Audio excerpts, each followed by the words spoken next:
When I saw the helicopter leave, I said, you're in for some trouble tonight. Colin Rayner's terrifying ordeal started with a playful push. Monday afternoon, he and a female friend were 6 miles offshore in the Mississippi Sound. When he stopped to relieve himself, his friend thought it'd be funny to give him a push. She gave me a good shove ho, and I went flying.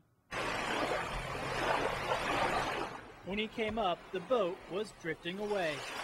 Swam like I could, and I couldn't get. I missed the boat by like 2 feet. I mean, just maybe a foot. I mean, I'm just I swim, doing that. To make matters worse, Colin's trunks, which had the boat key in them, had come off in the fall, so he was naked and on his own. 5 minutes, the boat was gone. I couldn't see it.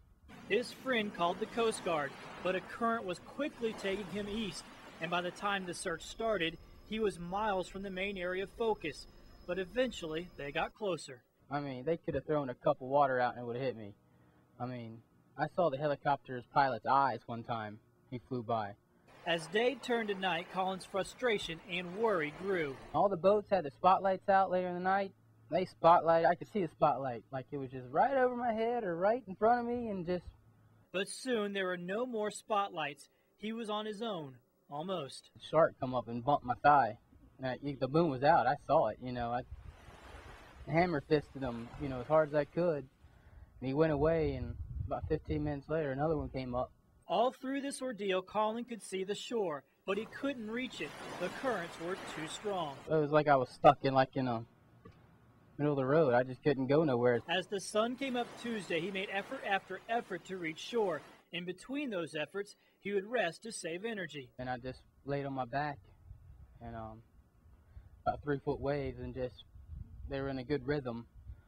And so I would inhale and exhale according to the waves, so I didn't get a mouthful of water. It was that calm reasoning that eventually saved Colin's life, and when he finally broke through the currents, he made it to a sandbar, 19 hours after he first went overboard. I got a sandbar, and I stood up on it and fell down and stood up, and just like trying to learn how to walk, Colin's wobbly legs eventually brought him here to a beach rental stand in Gulfport, where he collapsed on a bench and asked for some water. Jesse Tillery, who works at the rental, was understandably shocked by the appearance of this exhausted and naked man. Like his hands all pruned, and he was limping and about to fall. Colin then borrowed Jesse's phone to call his parents. My dad taught me a lot, and you work with the currents. You don't fight them. You never win. But in the end, Colin did prevail, and besides a sunburn, he's fine. So in the most important way, he won. In Gulfport, Matt Barentine, Fox 10 News.